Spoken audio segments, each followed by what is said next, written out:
ভিডিওটি দেখার আগে সবার কাছে ছোট্ট একটি রিকোয়েস্ট করতে চাই, প্লিজ প্লিজ প্লিজ যারা ভিডিওটি দেখবেন সবাই একটা করে সাবস্ক্রাইব করে দিবেন।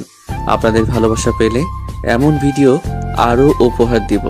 ভিডিওগুলো বানাতে অনেক কষ্ট হয়, আমি জানি। ভিডিওটি অনেক মানুষই দেখবেন, প্লিজ একটা করে সাবস্ক্রাইব করে দিবেন। সবাইকে পুরো গল্পটি দেখার জন্য অনুরোধ রইল।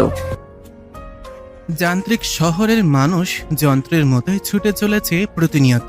প্রয়োজনে অপ্রয়োজনে ছুটে চলেছে সকলে, ভার্সিটির ক্যাম্পাসেও তাই।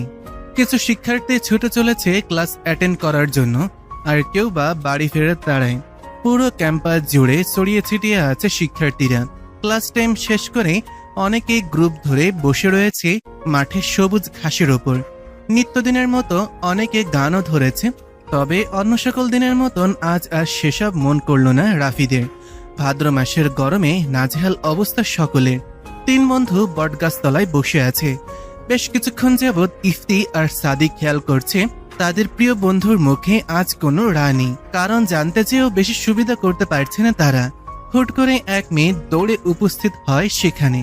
পানি দে ইফতি, পানি দে। কপাল কুঁচকে পানি এগিয়ে দেয় ছেলেটা। সাদি বলল, হাঁপাচ্ছিস কেন? কি হয়েছে? দৌড়াতে হবে কেন? হেঁটে তো আসতে পারিস গাধি। তোরা ক্লাসে গেলি না কেন? জানিস ইরা কি বললো? রাদীপ তখনও নিরুত্তর। ইফতি আর সাদি একস্বরে জানতে চায়, কি বলল? জানিস বাড়ি থেকে নাকি ইরার বিয়ে ঠিক করেছে। ইরা তুখোড় ছাত্রী, তার পরিবার বেশ শিক্ষিত। এখনই তার বিয়ে ঠিক করার কথা না। কি, কার সাথে, কবে, কখন? এ প্রশ্ন শুনে আঁকি মাথা চুলকায়। এই রে, সে তো আগে পিছে কিছু না শুনে এসে পড়েছে। মানে আমি তো বিয়ের কথা শুনি দৌড়ে এলাম তোদের জানাতে। কথা শোনা মাত্রই মাথায় গাঁটটা মারল ইফতি। শুধু শুধু কি তোকে গাধি বলি? সাদি বিরক্ত হয় ওদের কাণ্ডে, এগিয়ে যায় রাদিফের সামনে। কিরে, ইরার নাকি বিয়ে ঠিক হয়েছে? জানিস কিছু তুই? ছেলেটা তবুও চুপ। এবার খেপে গেল ইফতি। এই শালা এই, কার সুখে মন ব্রত পালন করছিস? কিরে, তোরা এত চেঁচামেচি করছিস কেন? ইতিমধ্যে ইরা এসে উপস্থিত হয় সেখানে। ইরাকে দেখে ইফতি এগিয়ে যায়। কি শুনছি তোর নাকি বিয়ে ঠিক হয়েছে? কার সাথে, কেমনে কি মামা? ইরা তাকায় বটগাছতলায় বসে থাকা রাদিফের দিকে। ছেলেটা এদের কিছু বলেনি। ছোট এক শ্বাস ফেলে কিছু বলতে যাবে তার আগেই, কেন করলি এমনটা ইরা? তুই তো আমার দিকটা বুঝতে পারতিস, নিজ থেকে না করে দিতে পারতিস। জানিসই তো বাবার সামনে আমার কথা খাটে না। আমি আমার পরিবারের বিরুদ্ধে কিছু করতে পারবো না। লেখাপড়ার কথা বলে এড়িয়ে যেতে চেয়েছি, তবে লাভের লাভ কিছুই হয়নি।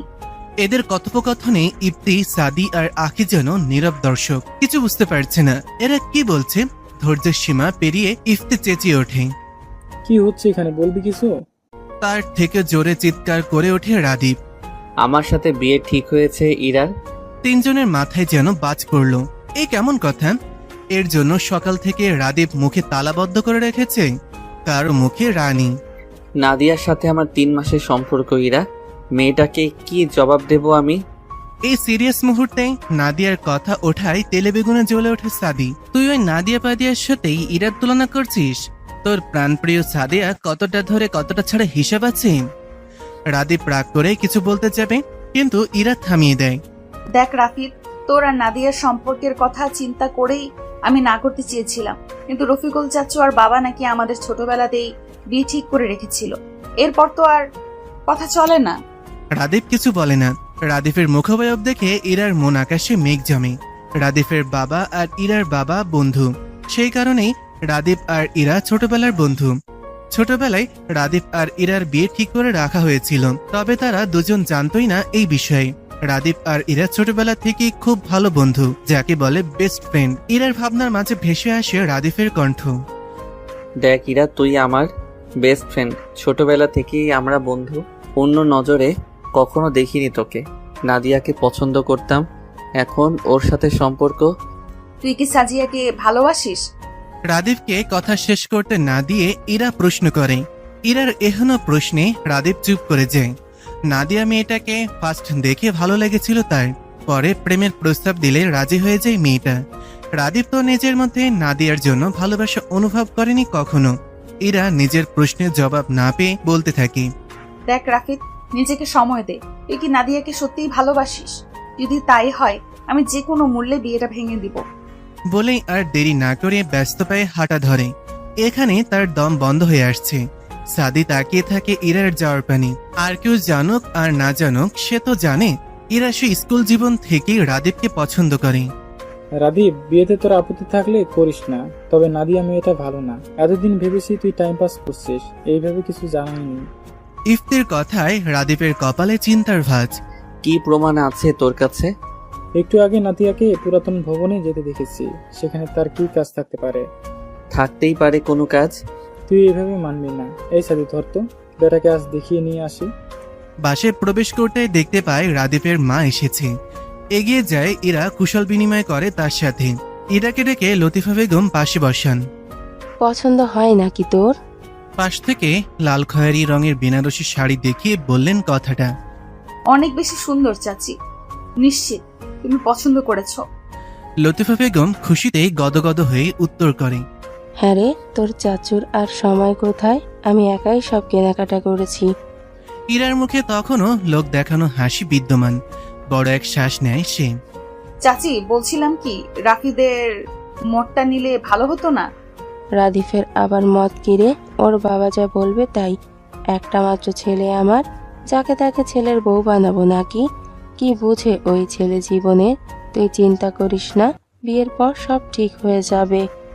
আরো কিছুক্ষণ বসে থেকে উঠে রুমে চলে যায় ইরা। রুমে যেতেই মুখে থাকা হাসি মিলিয়ে যায়। নিজের প্রিয় মানুষকে দেখতে যাচ্ছে সে, তবুও যেন মন থেকে খুশি হতে পারছে না। তার একমাত্র কারণ, তার প্রিয় মানুষ তাকে চাচ্ছে না, সে তো চাচ্ছে অন্য একজনকে। ক্যাম্পাসের পুরাতন ভবনের সিঁড়িতে দাঁড়িয়ে আছে রাদীপ। সে মোটেও আসতে চায়নি। ইফতি আর সাদি জোর করে নিয়ে এসেছে। এগিয়ে যায় তিনজনে। দ্বিতীয় তলায় উঠতেই টনক নড়ে রাদীপের। এখানে নাদিয়ার কি কাজ থাকতে পারে? তৃতীয় তলায় উঠতেই অপ্রত্যাশিত এক দৃশ্য দেখা দেয়। রাদীপের পায়ের নিচ থেকে মাটি যেন সরে যাচ্ছে। নাদিয়া একটা ছেলের সাথে অন্তরঙ্গ মুহূর্তে ব্যস্ত। এক মুহূর্ত দেরি না করে রাদীপ নেমে যায় সেখান থেকে। ছি, তার নিজেকে নিজের ঘৃণা হচ্ছে এমন একটা মেয়ের সাথে 3 মাস প্রেমের সম্পর্ক ছিল। আর কিছু না ভেবে বাড়ির উদ্দেশ্যে রওনা হয়। পেছন থেকে ইফতি আর সাদি ডাকছে তাকে, তবুও থামার নাম নেই। বাড়িতে গিয়ে কারোর সাথে কোনো কথা না বলেই চলে গেল নিজের রুমে। কল করলো ইরাকে। রিং হতেই ফোন পিক করলো মেয়েটা, যেন তার কলের অপেক্ষাতেই ছিল। আমি কাউকে ভালোবাসি না ইরা, আমি তোকে বিয়ে করতে রাজি। ইরার খটকা লাগে। রাদীপের কণ্ঠ যেন কেমন শোনাচ্ছে তার কাছে। রাফিদ, তুই ঠিক আছিস? নিঃশব্দে হাসে ছেলেটা। ইরার এই স্বভাবটা ছোটবেলা থেকেই। মেয়েটা কেমন করে যেন সব বুঝে যায়। হ্যাঁ, আমি ঠিক আছি, তবে তোর সাথে সামনাসামনি দেখা করা দরকার। টুকটাক কথা বলে ফোন রেখে দিল রাদীপ। দোতলা থেকে নিচে নেমে এলো। ছেলেকে দেখে শরবত হাতে এগিয়ে আসলেন। আঁচল দিয়ে ঘাম মুছে দেন। শোন, আজকে সন্ধ্যায় ইরাদের বাড়িতে যাব আমরা ডেট ঠিক করতে। বেশি সম্ভব শুক্রবারেই উঠিয়ে নিয়ে আসবো ইরাকে।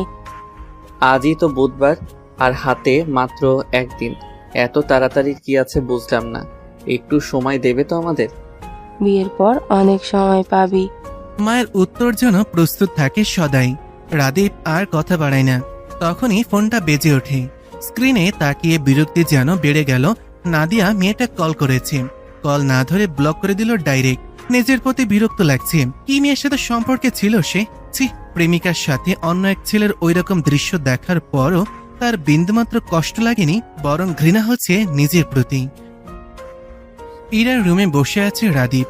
সন্ধ্যার পরে রাদীপকে নিয়ে তার মা বাবা এসেছে ইরাদের বাসায়। বড়রা সকলে ড্রয়িং রুমে বসে বিয়ের দিন তারিখ নিয়ে আলোচনা করছেন। তাকে পাঠানো হয়েছে ইরার সাথে একান্ত কথা বলতে। রাদীপ ভেবে পায় না ইরার সাথে সে একান্ত কথা কি বলবে। তাদের জীবনে কি এমন কোনো কিছু আছে যা দুইজন জানে না? নেই তো। সকল কিছুই তাদের নখদর্পণে। ছোট থেকে বড় হওয়া তাদের একসাথেই। ভাবনার মাঝেই ইরা রুমে উপস্থিত হয়।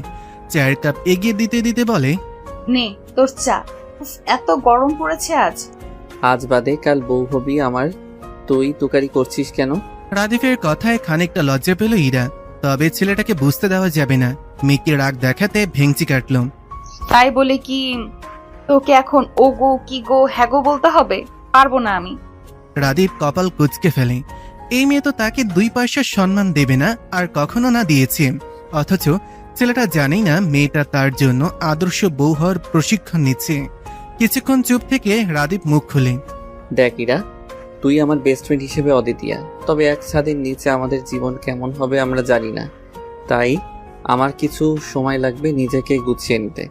আশা করি তুই আমার দিকটা বুঝবি। রাদীপের ইঙ্গিত বুঝতে সময় লাগে না ইরার, তবে অনুভূতি বোঝা মুশকিল। অনুভূতি প্রকাশে বরাবরই ব্যর্থ মেয়েটা নিজেকে সামলে বলে, আমি যেন মরেই যাচ্ছি বউয়ের অধিকার পাওয়ার জন্য। রাদীপ কিছু বলতে যাবে তার আগেই তাদের ডাক চলে আসেন। চলে যায় ড্রয়িং রুমের উদ্দেশ্যে। ইরার বিয়ে হয়ে যাচ্ছে। আচ্ছা, আমার বাবা মা কি আমাকে চোখে দেখে না বিয়ে দেওয়ার জন্য? আখির কথায় ভুরু কুঁচকে প্রশ্ন করে ইফতি। তোকে কে বিয়ে করবে গাধি? অবশ্যই করবে। আমি কি কম সুন্দরী নাকি? বলেই ভাবনায় মেয়েটা। এত বিয়ে বিয়ে করছিস কেন বলতো? লেখাপড়া খুব প্যারা দিচ্ছে আজকাল। এর থেকে বিয়ে করা ঢের ভালো দোস্ত। ছাই দিয়ে $2 দিলেই পাতিল পরিষ্কার। আখির কথায় হেসে দেয় সকলে। এরা বলে ওঠে, কাল সময় মতো চলে আসিস কিন্তু সকলে। আখি মেয়ে পক্ষ থাকবে আর তোরা দুজন রাফিদের সাথে বর পক্ষ থেকে আসবি, তাই না রাফিদ? হুম। ফোনের স্ক্রিনের দিকে তাকিয়ে উত্তর দেয় রাদীপ। নীরব এক দীর্ঘশ্বাস ফেলে ইরা। বিয়ের কথা হচ্ছে থেকেই ছেলেটা কেমন চুপচাপ, কারোর সাথেই কোনো কথা বলে না তেমন। ইরার সাথে তো নাই। মাঝে মাঝে ইরার আফসোস হয়, ভালোবাসার মানুষ পেতে গিয়ে তাদের বন্ধুত্ব নষ্ট হয়ে যাবে না তো। সাদি অবলোকন করছে ইরার মুখবয়ব। কেমন শান্ত হয়ে গেছে মেয়েটা। ইরা তো নিজের ভালোবাসা পেতে যাচ্ছে, তবু এমন মলিনতা কেন তার মুখ জুড়ে? সাদি এগিয়ে যায় ইরার দিকে। ইরা, আয় তো, আজ তোকে ভেলপুরি খাওয়াতে নিয়ে যাব। কেন কেন? ইরা একা কেন? আমিও খাবো। তোকে কাল খাওয়াবো। ইরা, আয় তো। কাউকে কিছু বলতে না দিয়ে ইরাকে এক প্রকার টেনে নিয়ে যায় সাদির সেখান থেকে। ভেলপুরি অর্ডার দিয়ে পাশে থাকা টুলে গিয়ে বসে দুজনে। এখনো ইরা মেয়েটা অন্যমনস্ক। হ্যাঁ বল। কি হয়েছে ঠিক করে বলতো। রাদীপ, তোর এতদিনের ভালোবাসা ওকে পেতে চলেছিস, তবুও তোর মুখ জুড়ে এমন মলিনতা কেন? সাদি, আমার কেন যেন মনে হচ্ছে আমি ভালোবাসা পেতে গিয়ে আমার বন্ধুত্ব হারিয়ে ফেলছি। দেখ না, যে রাফিদ বক বক করে আমার মাথা খেয়ে ফেলতো, আজ সে রাফিদ চুপ হয়ে গিয়েছে। প্রয়োজন ছাড়া আমার সাথে কথা বলছে না। আমার কষ্ট হচ্ছে সাদি, আমার ভীষণ কষ্ট হচ্ছে। দম বন্ধ লাগছে। আমি আর আগের মতো রাফিদকে ফিরে পেতে চাই। একদমই কথা বলে থামে মেয়েটা। চোখের কোণে পানের উপস্থিতি স্পষ্ট। দেখ ইরা, তুই রাদীপকে ভালোবাসিস, কিন্তু ও তো তেমন কিছু ভাবেনি কখনো, তাই হয়তো মেন্টালি ডিস্টার্ব হয়ে আছে। চিন্তা করিস না, সব ঠিক হয়ে যাবে। এবার ভেলপুরি খেয়ে বাড়ি যা তো, একটু নিজের যত্ন নিয়ে গিয়ে। কালকে তোর বিয়ে। ইরা জানে সাদি তাকে স্বাভাবিক করার জন্য কথাগুলো বলছে, তবুও স্বভাবস্বরূপ হাসলো খানিকটা। সাদি রিক্সা ঠিক করে দিল। ইরা রওনা হলো বাড়ির উদ্দেশ্যে। মন প্রাণ যাচ্ছে যেন সাদির কথা মতন সব ঠিক হয়ে যায়। এতগুলো বছর নিজের অনুভূতি লুকিয়ে রেখেছে শুধুমাত্র তাদের বন্ধুত্বে যাতে কোনো ফাটল সৃষ্টি না হয়। রাদীপকে নিজের করে পাওয়ার থেকে যে বন্ধুত্বটা টিকিয়ে রাখা বেশি গুরুত্বপূর্ণ ইরার কাছে। ভাদ্র মাসে তপ্ত রোদ আজ যেন ফিকে পড়েছে। সকাল থেকে আকাশ জুড়ে মেঘের বিচরণ। ঝিরিঝিরি বৃষ্টি হচ্ছে বেশ কিছুক্ষণ হলো। লাল খয়েরি বেনারসি পরে বউ সেজে বসে আছে ইরা। মুখে হালকা প্রসাদনের ছোঁয়া। মুখ দেখে তার অনুভূতি বোঝার উপায় নেই, নিত্যদিনের মতোই। জুমার নামাজ পড়েই রাদীপের বাড়ি থেকে বরযাত্রী আসবো ইরাদের বাড়ি। ইরা জানে না রাদীপের মনোভাব। ওই দিনের পর আর তেমন কথা হয়নি দুজনের। সে আপাতত একা বসে রয়েছে তার রুমে। ইরার বোন ইলা আর আখি মিলে গেট ধরবে সেই প্রস্তুতি নিচ্ছে। ইরার ভাবনার মাঝেই হন্তদন্ত হয়ে ঘরে প্রবেশ করে ইলা। আপু, রাদীপ ভাইয়াকে শুভ্ররাঙা পাঞ্জাবিতে যা লাগছে না, তুই দেখলে টাসকে খেয়ে যাবি। ইলার কথায় আনমনেই হাসে ইরা। ছেলেটাকে আজ বুঝি বেশি সুন্দর লাগছে। দেখতে চাচ্ছে মেয়েটা, তবে এখন কি আর সেই সুযোগ আছে? সকাল থেকে ইরা মেয়েটা না খাওয়া। তার নাকি খাবারের গন্ধে পেট ভরে আসছে। এই তো কিছুক্ষণ আগে কাজে এসে বিয়ে পড়িয়ে গেল। ইরা বসে আছে, কিন্তু তার ভাবনা সে রাদীপ নামক পুরুষটাতেই শুরু আর তার মাঝেই শেষ। তার ভাবনার মাঝে রাদীপকে তার রুমে নিয়ে আসা হলো। ইরা কল্পনা করতে লাগলো, ইস, ছেলেটাকে এত মারাত্মক লাগছে কেন? নাকি শুধু তার চোখেই ছেলেটা অতিমাত্রায় সুদর্শন? বুঝতে পারে না ইরা। ইরা আর রাদীপকে পাশাপাশি বসানো হয়েছে। ইরা ফিসফিস করে জিজ্ঞেস করে। এই রাফিদ, দেখ তো আমাকে কেমন লাগছে। রাদীপ তাকায় ইরার দিকে। মেয়েটা কেমন হাসি হাসি মুখ করে রেখেছে। সৌন্দর্যের দিক থেকে মেয়েটা নিতান্তই সাদামাটা, তবু আজ ভিন্ন রকম সুন্দর লাগছে রাদীপের কাছে ইরাকে। এটা কি 3 কবুলের টান? হয়তো তাই। ঘর জুড়ে রজনীগন্ধা আর গোলাপ ফুলের গন্ধে মৌ মৌ করছে। বিছানার মাঝখানে ইরাকে বসিয়ে রেখে গেছে আখি। এখন তার কেমন অনুভূতি হওয়ার কথা, বা কেমন অনুভূতি হচ্ছে কিছুই যেন ঠাওর করে উঠতে পারছে না মেয়েটা। আচ্ছা, রাদীপের অনুভূতি কেমন হবে তাকে এই রূপে দেখে? সে কি প্রেমিক পুরুষের মতন বুকে হাত দিয়ে পড়ে যাওয়ার অভিনয় করে হাসানোর চেষ্টা করবে আমাকে? নিজের ভাবনার মাঝেই হেসে ওঠে। আদৌ কি তা সম্ভব? ছেলেটা তো তার সাথে কথাই বলে না। সং সেজে বসে আছিস কেন? তোর কি বাসর করার শখ হয়েছে? চমকে দরজায় তাকায় ইরা। রাদীপ দাঁড়িয়ে নিজের ভাবনায় এতটাই মশগুল মেয়েটা যে রুমে কারো উপস্থিতিও টের পায়নি। সেজন্য ঠিকঠাক শুনতেও পায়নি ছেলেটা কি বলছে তাকে। কি বললি? শুনতে পাইনি। এই তুই আমার সাথে তুই তুকারি করছিস কেন? তুই না আমার বিয়ে করা বউ? ও তাই বুঝি? বিয়ে করা বউকে কেউ এত রাত অব্দি অপেক্ষা করায়? কিছুটা দমে গেল রাদীপ। হ্যাঁ তাই তো, রাত 1টা বাজতে চললো তো ঘুমিয়ে যেতে আমি কি মানা করেছি? এত কথা না বাড়িয়ে ওয়াশরুমে যা, নর্মাল কাপড় পরে আয়। ইরা বিনা বাক্যে নেমে যায় ফ্রেশ হতে। রাদীপের ফোনটা সেই কখন থেকে বেজে চলেছে। সেই দিন নাদিয়াকে ব্লক করার পর বিভিন্ন নাম্বার থেকে কন্ট্যাক্ট করার ট্রাই করে যাচ্ছে। রাদীপ ফোন বন্ধ করে রেখে দেয়। সবকিছু নিয়ে যেন সে মেন্টাল ট্রমার মধ্যে দিয়ে যাচ্ছে। পাশে থাকা ইরার ফোনটা বেজে ওঠে। তাদের ফ্রেন্ড গ্রুপ থেকে কল এসেছে। ফোনটা হাতে নিয়ে কলে জয়েন হয় সে। স্ক্রিনে ভেসে আসছে ইফতি আর আখির মুখ। কোন একটা বিষয় নিয়ে হু হু করে হাসছে তারা। রাদীপকে দেখে চুপ মেরে যায় আখি, তবে ইফতি দমে না। কিরে মাম্মা, খবর কি? বউ রেখে বউয়ের ফোনে কি করছিস? রাদীপ এবার আর রেগে যায় না। বউ ফ্রেশ হতে গিয়েছে, আপাতত বউয়ের ফোনই কাছে। রাদীপের স্বাভাবিক রূপ দেখে আকি হতভম্ব। 2 দিন আগেও মুখ প্যাঁচার মতো করে রেখেছিলি বিয়ে করবি না বলে, আজই বউ বউ করছিস, লজ্জা লাগে না? আরে এটা তো আমাদের ইরার ক্রেডিট, তাই না রে রাদীপ? আজ একটা বউ নেই বলে বউ বউ করতে পারছি না। ধুর শালারা, ফোন রাখ। বলেই কল কেটে দিল রাদীপ। এদের মুখের ভাষা অন্যদিকে চলে যাওয়ার আগেই কেটে পড়া ভালো। বেশ অনেকক্ষণ বাদেই ইরা বেরিয়ে এলো।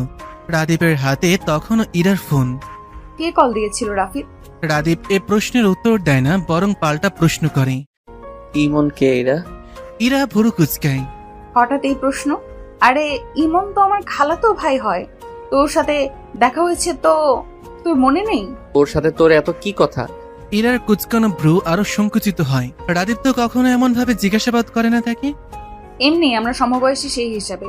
সমবয়সী বলেই কথা বলতে হবে? বালের লজিক দেখাও তুমি আমাকে। ইরা অবাকের উপর অবাক হচ্ছে। এ কোন রাদীপ? পরক্ষণে কিছু একটা ভাবে। মুচকি হাসি ধরা দেয় ইরার মুখে। Rafid, are you jealous? বালের জেলাস আমি? সর সামনে থেকে। ইরা হাসতে থাকে। সে বুঝেছে রাদীপ জেলাস হচ্ছে তার বিষয়ে। ইরাকে হাসতে দেখে রাদীপ ভুরু কুচকায়। বিছানার মাঝখানে কোলবালিশ রাখা। এই দেখ, এই পাশে তুই, এই পাশে আমি। একদম কাছে ঘেসবি না বলে দিলাম। আমার সময় প্রয়োজন। ছাতার মাথা আলাপ জুড়ে দিয়েছিস সেই থেকে। সময় প্রয়োজন, সময় প্রয়োজন, সব সময় এক কথা। আমি কি তোর ঘাড়ে চড়ে বসে রয়েছি স্ত্রীর অধিকারের জন্য? ফাউল একটা। হতবম্ব রাদীপ। সে রেগে যাওয়ার মতন কি বললে এখানে? তাকে কিছু বলার সুযোগ না দিয়ে নামাজে দাঁড়িয়ে যায় ইরা। আল্লাহর কাছে শুকরিয়া আদায় করবে সে এখন ভালোবাসার মানুষকে জীবনে এনে দেওয়ার জন্য। মাঝরাত, নিস্তব্ধে ঘেরা রাস্তাপাট। সোডিয়াম হলদেটে আলো ছাড়া আর কোনো আলোর দেখা নেই। সেই নিস্তব্ধ রাস্তার মাঝে বসে সাদি সিগারেট ফুঁকছে। সিগারেটের ধোঁয়ার মধ্য দিয়ে বুকের ব্যথা উড়িয়ে দেওয়ার ব্যর্থ প্রচেষ্টা চালিয়ে যাচ্ছে। সিগারেট নাকি মানুষের মনে দুঃখ কমাতে পারে? কই, তাহলে তার কমছে না কেন? সকলের সামনে কঠিন হয়ে চলা ছেলেটাও যে আজ ভাগ্যের নির্মমতার শিকার।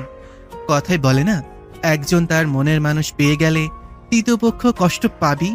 সেই নিদারুণ কষ্ট অনুভব করছে ছেলেটা। সেই কলেজ জীবন থেকে ইরাকে পছন্দ করে ছেলেটা, কিন্তু কখনো সাহস করে বলা হয়ে ওঠেনি। যেদিন সে জানতে পেরেছিল ইরা রাদীপকে ছোটবেলা থেকেই পছন্দ করে, সেদিন সাদি ভেঙে পড়েছিল। আমাদের সমাজে একটা কথা বেশ প্রচলিত, ছেলেদের নাকি কাঁদতে হয় না, সেই বাধা নিয়ম ভেঙে আকাশ পাতাল কাঁপিয়ে কান্না করছিল ছেলেটা। সেটা কেউই শুনতে পায় না, কেউই না। তারপর থেকে নিজেকে গুছিয়ে নিতে শুরু করেছিল ছেলেটা, গুছিয়েও নিয়েছিল। তবে আজ তার খুব কষ্ট হচ্ছে, খুব। ভালোবাসায় এত দহন কেন ইরাবতী? আমি যে এই দহনে জ্বলে পড়ে ছারখার হয়ে যাচ্ছি। নিস্তব্ধ জনমানবহীন রাস্তায় ছাদের আত্মচিৎকার শোনার মতন কেউই নেই। মন মস্তিষ্ক যেন যুদ্ধে নেমেছে, বারবার তাকে মনে করিয়ে দিচ্ছে তার ইরাবতী এখন অন্য কারো, তোর আর অধিকার নেই তাকে চাওয়ার। চিৎকার করতে থাকে ছেলেটা, তোমাকে আর চাইবো না ইরাবতী, আর চাইবো না। কিছুক্ষণ পর নিজেকে ধাতস্থ করে ছেলেটা, মনে যাই থাকুক তাকে তো নিজেকে গুছিয়ে রাখতে হবে। তার মনের ক্ষরণ সে কাউকে জানাতে চায় না। বিড়বিড় করে ওঠে আনমনি, আমার না হও, অন্যের হও, তবুও তুমি সুখে রও। ভোরের আলো ফুটতেই রাদীপের ঘুম ভেঙে যায়। পাশ ফিরে ইরাকে দেখতে পেল। পিলে চমকে ওঠে ছেলেটার, ইরা এখানে কেন? তার মস্তিষ্ক সচল হয়ে ওঠে। কালকে তো তার আর ইরার বিয়ে হলো। আনমনে হাসে ছেলেটা, তার ছোটবেলার বেস্ট ফ্রেন্ড এখন তার বউ। ইরার মুখের দিকে তাকিয়ে আছে রাদীপ। মেয়েটাকে কেমন স্নিগ্ধ লাগছে। এক ধানে তাকিয়ে থাকে ছেলেটা। ইরা নড়ে চড়ে ওঠে, হুট করে চোখ মেলে তাকায়। রাদীপ তড়িঘড়ি করে অন্যদিকে তাকায়। কি করছিলি রাফিদ? মেয়েটা ঘুম জড়ানো কণ্ঠ শুনে শীতল স্রোত বয়ে যায় পুরো শরীর জুড়ে। আজ হুট করে মেয়েটাকে এত মায়াবী লাগছে কেন? নিজেকে প্রশ্ন করে কোনো উত্তর পায় না ছেলেটা। গলা পরিষ্কার করে নেয়। বউকে দেখছিলাম। ইরা হতভম্ব, এটা কি আদৌ রাদীপ? তার কেমন সন্দেহ হচ্ছে। হুট করে উঠে বসে। রাদীপের কপালে হাত রাখে ইরা। কই না তো, জ্বর তো আসেনি। ছাড় তো, আমার জ্বর আসতে যাবে কেন? আহারে, তোর নাদিয়ার কি হবে রে এবার? মেয়েকে দুঃখ প্রকাশ করে মেয়েটা। তেতে ওঠে রাদীপ। যাবি তুই এখান থেকে? আজ ইরা আর রাদীপ একসাথে ভার্সিটিতে এসেছে। ইরার মেজাজ বেশ ফুরফুরে আজ। দুজন একসাথেই এগিয়ে গেল বাকিদের উদ্দেশ্যে। বটগাছের কাছাকাছি আসতেই ইপ্তি বেশ জোরেই বলে ফেলে, এই কি রে, তোরা আজই ক্যাম্পাসে এসেছিস? আমি ভাবলাম রাদীপ হয়তো 3 দিনেও দরজাই খুলবে না। ইরা লজ্জায় মরিমরি অবস্থা। তবে রাদীপ এগিয়ে যায় ইফতির দিকে। তবে রে, আজ হচ্ছে তোর। রাদীপ ধরার আগেই ইফতি পগার পায়। রাদীপও কি কম যায়? সেও পিছু ধাওয়া করেছে। আকি আজকে ভার্সিটি আসেনি। ইরা এগিয়ে যায় সাদির পাশে। সাদি, তুই ঠিক বলেছিলি, রাফিদ নর্মাল হচ্ছে আমার সাথে। সাদি তাকায় ইরার দিকে। খুশিতে কেমন চকচক করছে মেয়েটার মুখ। এই হাসি মুখের দিকে তাকিয়ে এসে সারাটা জীবন পাড়ি দিতে পারবে। তুই সুখী হয় ইরা, তোর সুখেই আমার সুখ বলেই ইরার মাথায় হাত রাখে ছেলেটা। পরক্ষণেই হাত ছুড়িয়ে নেয়। তার এমনটা করার অধিকার নেই। পুকুর পাশে দাঁড়িয়ে আছে রাদীপ। তার পাশেই নাদিয়া মেয়েটা। রাদীপ মোটেও আসতে চায়নি। নাদিয়া এক প্রকার বাধ্য করে নিয়ে এসেছে তাকে। তুমি আমাকে ব্লক করে দিয়েছো কেন? আমার সাথে কোনো কন্ট্যাক্ট করছো না কেন? আমি বিয়ে করে নিয়েছি। আমার জীবনে আমার স্ত্রী ছাড়া অন্য কোনো নারী থাকুক তা আমি চাই না। তোমার আর কোনো প্রশ্নের উত্তর দিতে আমি প্রয়োজন মনে করছি না বলেই পাশ কাটিয়ে চলে যেতে নেয় রাদীপ। কিন্তু নাদিয়া নামের অসভ্য মেয়েটা জড়িয়ে ধরে তাকে পেছন থেকে। দেখলে মনে হবে দুজন দুজনকেই জড়িয়ে ধরেছে। আর হলো তাই। ঠিক সেই মুহূর্তেই ইরা সেখানে উপস্থিত হয়। আগে পিছু কিছু না দেখে সেই মুহূর্ত দেখেই থমকে যায় ইরার পৃথিবী। আর এক মুহূর্ত দেরি না করে চলে যায় সেখান থেকে। আর একটু সময় থাকলে হয়তো রাদীপের দেওয়া চরটাও দেখতে পারত। একটু দেরি করলে হয়তো নিজেদের মধ্যে ভুল বোঝাবুঝি তৈরি হতো না। ইরা কোথায়? পুকুর পাড় থেকে এসে ইরাকে না দেখে প্রশ্ন করে রাদীপ। তার প্রশ্নে ভুরু কুচকায় সাদি। ইরা তো পুকুর পাড়ের দিকে গেল, দেখা হয়নি তোর সাথে? রাদীপের মস্তিষ্ক সেকেন্ডেই ধরে ফেলে সম্পূর্ণ বিষয়। ইরা তাহলে কি সেখানে ছিল? ইরা কি তাকে ভুল বুঝলো? শিট। ব্যস্ত পায়ে নিজের রুমে প্রবেশ করে রাদীপ। ইরা নিচের ফ্লোরে বসে হাঁটুতে মুখ গুজে বসে আছে। কেঁপে কেঁপে উঠছে খানিক বাদে বাদে। স্পষ্ট বোঝা যাচ্ছে মেয়েটা কান্না করছে। রাদীপ এগিয়েছে। ইরা, এইরা আমাকে ভুল বুঝছিস তুই? রাদীপের কথায় মুখ তুলে তাকায় ইরা। ইরা সে বিধ্বস্ত মুখ দেখে রাদীপের বুক ধক করে উঠে যেন। ইরা, আমাকে ক্লিয়ার করার সুযোগ। তোকে আমি বিয়ের আগে জিজ্ঞাসা করেছিলাম তুই অন্য কাউকে ভালোবাসিস নাকি। জিজ্ঞাইনি, তুই কেন স্বীকার করলি না? আজ আমার ওই দৃশ্য কেন দেখতে হলো? বল, কেন দেখতে হলো? শেষের কথাগুলো চিৎকার করে বলতে থাকে ইরা। সে যেন এখন নিজের মধ্যে নেই। রাদীপকে কিছু বলতে না দিয়ে আবার বলা শুরু করে। তুই যদি একবার স্বীকার করতি তুই অন্য কাউকে ভালোবাসিস, আমি কখনো তোর জীবনে আসতাম না। তুই কেন বললি না আমাকে? ইরা, আমার সাথে ওর কোনো সম্পর্ক নেই। সম্পর্ক নেই? তোকে মেয়েটা জড়িয়ে ধরলো আর তুই বলছিস সম্পর্ক নেই? এবার গতি হারালো রাদীপ। এত রিয়াক্ট করার কিছু দেখছি না ইরা, তুই বেশি বেশি করছিস। ওর সাথে সম্পর্ক ছিল, আজ শেষ করে দিয়ে এসেছি। হুট করেই ইরা হাসতে থাকে, যেন পৃথিবীর সবচেয়ে মজার জোকস শুনেছে সে। হাসতে হাসতেই বলতে থাকে, হ্যাঁ তুই ঠিক বলেছিস, আমি বেশি রিয়েক্ট করছি। জানিস রাফিদ, বিয়ের আগে আমার কোনো অধিকার ছিল না। তোকে অন্য কারোর সাথে দেখেও কিছু বলতে পারিনি, আর না পেরেছি নিজের মনের কথা তোকে জানাতে। কিন্তু এখন তো আমার পূর্ণ অধিকার আছে রাফিদ। তোকে নিজের করে পাওয়ার পর নিজ থেকে একটা অধিকার বোধ জন্মেছে তোর প্রতি। রাদীপ কিছু বলতেই মুখ খুলবে তার আগেই রাফিদ, আজকে বলে দে আমায়, তোকে আমি সেই স্কুল জীবন থেকে ভালোবাসি রাফিদ। হ্যাঁ ভালোবাসি, কখনো মুখ ফুটে বলতে পারিনি। পাছে যদি প্রিয় বন্ধু হারিয়ে ফেলি, সেই শোক যে আমি নিতে পারতাম না রে, এই জন্যই কিছু বলিনি। আমি আমার অনুভূতি প্রকাশ করতে পারি না। তুই কেন সব সময়ের মতো বুঝে নিলি না আমাকে? তবে দেখ, তুই আমার চোখের ভাষা বুঝতে না পারলেও আশেপাশের অনেকেই বুঝে গিয়েছিল আমার ইচ্ছের বিরুদ্ধেই। কই, তাদের তো বলতে হয়নি। তুই কেন বুঝলি না আমার চোখের ভাষা? এই সব কথা তোকে আমি বলতাম না। ভেবেছিলাম তুই সম্পর্কটা মেনে নিলে তারপর বলবো, কিন্তু না, আজ মনে হলো তোকে আজই জানিয়ে দেওয়া উচিত। এরপর যদি আর সুযোগ না পাই, আমি আফসোস নিয়ে মরতে চাই না। রাদীপ কিং কর্তব্য বিমূঢ়, তার চোখে মুখে বিস্ময়। ইরা তাকে ভালোবাসে? একটু আগে কি বলল ইরা? সে কি ঠিক শুনেছে? এটা কিভাবে হয়? এত বছরও কি সে ইরাকে বুঝতে ব্যর্থ? হাজার খানেক প্রশ্ন তার মনে ঘুরপাক খাচ্ছে। তার মাঝেই ভেসে আসে ইরার কণ্ঠ। একদিন তোকে প্রান্তরেখার পথিক বানিয়ে চলে যাব বহু দূরে। সেই দিন তুই খুব করে চাইলেও আমাকে আর পাবি না। বলে চলে যেতে নেয় সেখান থেকে। তার আগেই রাদীপ ইরার হাত ধরে ফেলে। রাফিদ ছাড়, আমি একা থাকতে চাই। হাত ছাড়ে না, বরং আরো নিজের কাছে আনে ইরাকে। এতদিন কেন মনের কথা জানাসনি? ইরা কথা বলে না, চোখ দিয়ে অনর্গল পানি পড়ছে মেয়েটার। রাদীপ আরেকটু কাছে নিয়ে আসে ইরাকে। মেয়েটা ছাড়া পাওয়ার জন্য ছটফট করছে। খুব তো ভালোবাসি করছিস, আমার ভালোবাসার গভীরতা সহ্য করতে পারবি তো? ইরা মুখ তুলে তাকায় রাদীপের দিকে। ছেলেটার গরম নিঃশ্বাস আশ্রয় পড়ছে তার মুখে।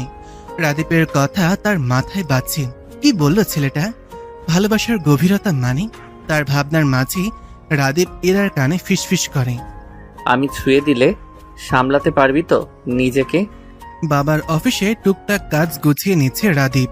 যতই হোক, বইয়ের হাতের খরচের টাকা বাবার কাছ থেকে নেওয়াটা তার আত্মসম্মানে পাচ্ছে। তাই সে ঠিক করেছে এখন থেকে বাবার ব্যবসায় হাত লাগাবে। সেই অনুযায়ী তার বাবার বিয়ের কাছ থেকে কাজ বুঝে নিচ্ছে। ঘড়িতে নজর বুলালো একবার। রাত 8:56। ঝটপট সব কাজ গুছিয়ে বাইক নিয়ে বেরিয়ে পড়লো বাড়ির উদ্দেশ্যে। বাড়িতে পৌঁছে সিঁড়ি দিয়ে উপরে উঠতে নিয়ে দেখা হয় তার মায়ের সাথে। ইরা দুপুরে খায়নি, শত জোর করেও খাওয়াতে পারিনি। তপ্ত এক শ্বাস ফেলে রাদীপ। তুমি একটা প্লেটে খাবার বেড়ে রাখো, আমি আসছি। রুমে ঢুকে চোখে পড়ল ইরাকে। বইয়ে মুখ ডুবিয়ে বসে রয়েছে। রাদীপ এগিয়ে গিয়ে নিজের ফোনে একটা ভিডিও অন করে ইরার সামনে ধরে। নাদিয়া মেয়েটার সাথে রাদীপ যখন পুকুর পাড়ে কথা বলছিল সেই সময় সিসিটিভি ফুটেজ। এটা জোগাড় করতে ছেলেটা সারা বিকাল ক্যাম্পাসেই ছিল। ভিডিওতে রাদীপের চড়মারা সিনটা স্পষ্ট। ইরা রাদীপের দিকে তাকায়। মুখে বললে বিশ্বাস করবি না বলেই ভিডিও জোগাড় করে আনলাম। এবার বল, আমাকে ভুল বোঝার অপরাধে তোকে কি শাস্তি দেওয়া যায়? ইরা নিশ্চুপ। রাদীপকে ভুল বোঝা উচিত হয়নি। সে তো জানে রাদীপ কেমন ছেলে, তবুও। আমি সরি। বালের সরি তোর কাছেই রাখ, যা চোখ মুখে পানি দিয়ে আয়। ইরা সোফার ওপর আয়েশ করে বসে আছেন। রাদীপ খাবার নিয়ে এসেছে নিচ থেকে। মেয়েটা কিছু বলার আগেই রাদীপ ইরার মুখের সামনে ভাতের লোকমা। ইরা চোখ তুলে তাকায় রাদীপের দিকে। তাকিয়ে রয়েছিস কেন? আগে কি কখনো খাওয়াইনি তোকে? হ্যাঁ দিয়েছিস, তবে চুপচাপ খা মেরিমা। খাওয়ানোর শেষ পর্যায়ে ইরা খেয়াল করে রাদীপ কেমন মিটিমিটি হাসছে। হাসছিস কেন ওভাবে? ইরা আমার না ভেবে কেমন হাসি পায়। ছোটবেলায় তোর নাক দিয়ে পানি পড়তো সেই ইরা এখন আমার ঘরের বউ। তেলে বেগুনে জ্বলে ওঠে ইরা। তুই যে ছোটবেলায় প্যান্ট ছাড়া ঘুরে বেড়াতিস, প্যান্ট পরে পটি করে দিতিস? বলবো আমি সেসব? ইরার বাচ্চা। ও হ্যালো, আমি ইরা। ইরার বাচ্চা নেই কোনো। দুষ্টু হাসি ফুটে ওঠে রাদিফের মুখে। সে ফিসফিস করে বলে, তুই চাইলে আসতেই পারে, আমার প্রবলেম নেই। বিয়ে করবি না করে মাথা খেয়েছিস, এত সহজেই ভুলে গেলি? এখন খুব শখ না? অসভ্য। রাদীপ প্রত্যুত্তর করার আগেই ইরার মুঠোফোন বেজে ওঠে। আখি কল করেছে। এই সময় তো আখির কল করার কথা না। সৎপাস না ভেবে কল ধরল ইরা। রাদিফ কোথায়? ইরা, রাদিফ কোথায়? রাফি দেখা নেই। কি হয়েছে আখি? কাঁদছিস কেন? ইরা, রাদিফকে একটু বল না ইফতির কাছে যেতে। ও তো পাগলামি করছে। চট করে মাথা তুলে তাকায় রাদিফের দিকে। আজ তো 8 তারিখ, রাত 12টার পরেই 9 তারিখ। আখি, এই আখি, তুই সামলা নিজেকে। আমি যাচ্ছি, সাদিকে নিয়ে এক্ষুনি যাচ্ছি। শুনছেন নিস্তব্ধ রাস্তা। দূর কোথাও থেকে ভেসে আসছে কুকুরের হাঁক ডাক। সেই নিস্তব্ধতায় ঘেরা রাস্তা দিয়ে এগিয়ে যাচ্ছে ইফতি। তার হাতে এক গুচ্ছ লাল গোলাপ, আরেক হাতে একটা বিড়াল সম্পূর্ণ সাদা রঙের। আরো কিছুটা এগিয়ে গিয়ে ছেলেটার পা থেমে যায়। সে এসে গেছে তার গন্তব্যে, সামনে কবরস্থান। ইফতির পা যেন এগোতে চাচ্ছে না, তবুও জোর করে এগিয়ে যায় সে। একটা কবরের সামনে যেতেই হাতে থাকা বিড়ালটা ধপ করে নেমে যায় হাত থেকে। বিড়ালের গতিবিধি দেখে হাসে ছেলেটা। গত 3টা বছর ধরে একই কাজ করে আসছে। ইফতি হাসি মুখে কবরটার পাশের মাটির উপরেই বসে পড়ে। ফুলের গুচ্ছটা এগিয়ে দেয় কবরের পাশে। দেখ না তনয়া, আজ আমি তাড়াতাড়ি এসেছি, অনেক গল্প করব তার সাথে। ওপাশ থেকে কোনো উত্তর আসে না। আসবে বা কিভাবে? কবরে থাকা মানুষ কি কথা বলতে পারে? এই তনয়া দেখ, আমি তোর জন্য লাল গোলাপ নিচ্ছি। তুই তো লাল গোলাপ খুব করে চাইতিস আমার কাছে। দেখ না, উঠবি না? সাদা বিড়ালটা শুয়ে আছে কবরের সাথে লেপ্টে। বোবা প্রাণীটাও বুঝতে পারে তার মালিক। এই দেখ, সাথে ইনিকেও এনেছি, ওকেও দেখবি না? হাত ঘড়িতে সময় দেখে নিল 12টা বাজতে 2 মিনিট বাকি। ইফতি চিত হয়ে শুয়ে। 3-1 হ্যাপি বার্থডে তনয়া। তুই সব সময় বলতিস না সবার আগে ইফতি ভাই আমাকে বার্থডে উইশ করবে? তোর কথা মতো আমি আজও সবার আগে তোকে উইশ করার জন্য এসেছি। দেখ, কবরের মাটিতে হাজারো চুমুতে ভরিয়ে দেয় ছেলেটা। চোখ দিয়ে গড়িয়ে পড়ছে উষ্ণ তরল। ছেলেটা হুট করে চিৎকার করে ওঠে। তনয়া, তনয়া রে, বড় বাবা আমায় বলেছিল তোর বয়স 18 হলেই আমার হাতে তুলে দিবি তোকে। এই দেখ, আজ তোর বয়স 18 হয়ে গেল। তুই ফিরে আয় তনয়া, তোকে তো আমি ঘরের বউ করব। আয় না, কেন চলে গেলি আমাকে ফাঁকি দিয়ে? আমার যে কষ্ট হয় তনয়া, তুই তো আমার কষ্ট সহ্য করতে পারতিস না, তবে আজ কেন আসছিস না? দেখ না তনয়া, আমি কাঁদছি, কষ্ট হচ্ছে, আমার বুক ছিঁড়ে যাচ্ছে তনয়া। আয় না, তুই নেই, আমাকে কেউ ভাত বেড়ে খেতে দেয় না তনয়া। আমাকে একা করে কেন চলে গেলি? আমার মাথাটা হাতায় দে না। আসছিস না কেন? শুনতে পাচ্ছিস না তুই আমার কথা? ইফতির হ্যালুসিনেশন হচ্ছে। চোখের সামনে ভেসে উঠছে তনয়া। এই তো আমার তনয়া, তোকে আর রেখে যাব না, চল আমার সাথে। ইফতি মেয়েটার হাত ধরতেই হাওয়ায় মিলিয়ে যায় মেয়েটার অবয়ব। আরো বেশি পাগলামি করতে লাগে ইফতি। পাগলের মতন কবরের মাটি খুঁড়তে লাগে। ওই মুহূর্তে ওইখানে উপস্থিত হয় সাদি আর রাদীপ। ইফতি, কি করছিস কি? এরকম করলে তনয়া আরো কষ্ট পাবে। মাথা তুলে পেছনে তাকায় ইফতি। গিয়ে জড়িয়ে ধরে রাদীপ আর সাদিকে। দেখ না, একটু আগেই তনয়া এখানে ছিল, আমি হাত ধরতেই গায়েব হয়ে গেল। আসতে বল না ওকে, আজ যে ওর বয়স 18 হয়ে গিয়েছে, এখন ওকে আসতে বল, বড় বাবা আমার হাতে তুলে দিবে। বল না রাদীপ, এই সাদি তুই বল। দুইজনই বেশ বুঝতে পারে ইফতির আবারও হ্যালুসিনেশন হচ্ছে। এটা নতুন না, প্রায়ই হয়। ইফতি, অনেক রাত হয়েছে, চল। তোরা বুঝতে পারছিস না, আমার তনয়া আজ যাবে আমার সাথে, ও তো কথা দিয়েছিল। শত বুঝিও লাভের লাভ কিছুই হলো না। ইফতি পাশে বসে এক দৃষ্টিতে তাকিয়ে আছে। রাদীপ আর জোর করেনি। ইফতির সময়ের প্রয়োজন। বছরের 2টা দিন ইফতি নিজের মধ্যে থাকে না। এক তনয়ের জন্মদিন আর এক তনয়ের মৃত্যুবার্ষিকীতে। অনেক সময় বাদে রাদীপ এগিয়ে যায়, কাঁধে হাত রাখে। ইফতি, এবার যেতে হবে। ইফতি শোনে রাদীপের কথা, দুহাত দিয়ে জড়িয়ে ধরে কবরটাকে। মাটিতেই চুমু এঁকে দেয়। আমি আবার আসবো তনয়া। চল রাদীপ। রাদীপ তাকায় ইফতির দিকে। ছেলেটা নিজেকে স্বাভাবিক করতে চাচ্ছে দেখে আর কথা বাড়ায় না। শুনছেন নিশুতি রাতে 3 বন্ধু রওনা হয় তাদের বাড়ির উদ্দেশ্যে। হুট করে রাদীপ বাইক থামায়। সাদি বলে, কিরে, থামলি কেন? রাদীপের দেখা দেখি বাকি 2জনও নেমে যায়। কোথায় থেকে যেন আঁকি দৌড়ে এসে ইফতির গায়ে হামলে পড়ে। হঠাৎ এমনটা হওয়ায় কিছুটা পিছিয়ে যায় ইফতি। পরক্ষণে সামলে নেয় নিজেকে। কি হয়েছে গাড়ি, কাঁদছিস কেন? তুই আর কষ্ট পাস না ইফতি। আমাকে বল তোর তনয়া কেমন ছিল, আমি তেমনি হয়ে যাব, সত্যি বলছে। কথা বলতে বলতে নাক টানছে মেয়েটা। রাদীপ আর সাদি মুখ চাওয়াচুই করে। এই সময় এসব বলছে কেন মেয়েটা? ইফতি যদি রেগে যায়, কিন্তু তাদের ভুল প্রমাণ করে ইফতি হাসি মেয়েটার কথা শুনে। আঁকি একটু বেশি ভাবে তাকে নিয়ে। তোকে কারো মতো হতে হবে না আখি, তুই যেমন তেমনই থাক। আমার শূন্য জীবনে তোর মতো একটা গাথি থাকলে মন্দ হয় না বিষয়টা। নতুন ভোরের সূচনা, নতুন দিনের সূচনা। অনেকের হয়তো নতুন করে বাঁচা, নতুন করে জীবন যুদ্ধে যাওয়ার সূচনা হয় একটা দিনের সূচনার সাথে। কাল রাতে রাদীপের বাড়ি ফিরতে ফিরতে অনেক রাত হওয়ায় ইরার সাথে তেমন কোনো কথা হয়ে ওঠেনি। আখের বিষয়েও কোনো কথা হয়নি তাদের। রাদীপ ঘুম থেকে উঠে বারান্দার গাছে পানি দিচ্ছে। এই গাছগুলো ইরা খুব শখ করে লাগিয়েছে। নে রাফিদ, তোর চা। রাদীপ তাকায় ইরার দিকে। শাড়ি পরেছে মেয়েটা, তবে সেই রূপে মুগ্ধ হওয়ার আগেই মেজাজ বিগড়ে গেল রাদীপের। ইরা হাত থেকে চায়ের কাপ রেখে দেয় অন্য পাশে। টেনে রুমে নিয়ে দেয়ালের সাথে আটকে ধরে ইরাকে। এই তোকে না বলেছি তুমি করে বলতে, তুমি বল এক্ষুনি তুমি করে বলবি। অন্যদিকে ফিরে ইরা। অনেক দিনের অভ্যাস, তুমি করে বলতে আমার লজ্জা লাগে। আহারে সোনা, লজ্জা লাগার কিছু বলিনি আমি, তুমি করে বলো এক্ষুনি। ফার্স্ট ইরা। ইরা চোখ মুখ কুচকে। তো তুমি? রাদীপ হাসে। ইরা তাকিয়ে থাকে সেই হাসি মাখা মুখের পানে। আখির সাথে কথা হয়েছে তোর? হ্যাঁ, সকালে কল করেছিল, ইফতির কথা জিজ্ঞেস করেছিল। রাদীপ ইরাকে কালকের ঘটনা খুলে বলে। আচ্ছা তোরা মেয়েরা এমন কেন? আখি কেন প্রকাশ করছে না নিজের অনুভূতি? আসলে আখি আর 5টা মেয়ের মতো না, আমরা সবাই জানি।